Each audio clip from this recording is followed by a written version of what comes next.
Welcome to the Windows and Computer channel, and I have the numbers today.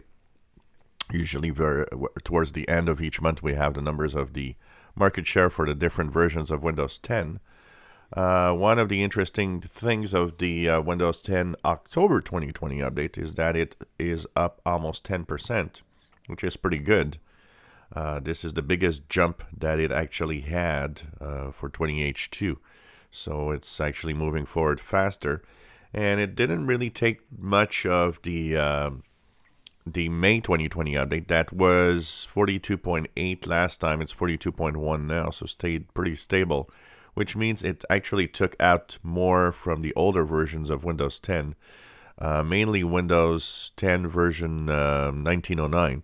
That is now at 18.4, where it was at about 26% last time. So it's obvious that the big chunk of 1909 moved directly to 20H2. That's one of the things.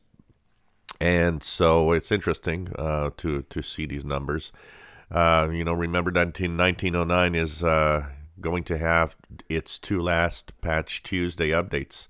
One in April, and then in May you have the last one, and after that no more security updates. You'll have to move on. So it's getting close to end of support here. Together, if you look at the May and October 2020 update, well, we are at 72%.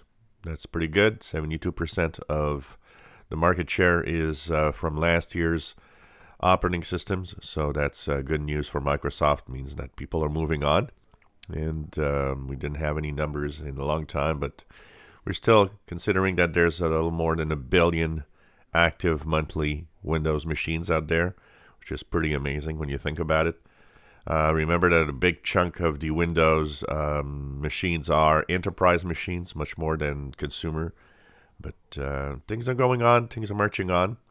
And I'll have actually another video talking about a few little things with this in the next video.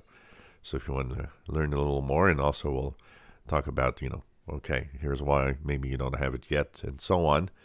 So things are moving on. Kind of interesting to see these numbers, and I hope that you enjoy our videos. If you do, please subscribe, give us thumbs up. Thank you for watching.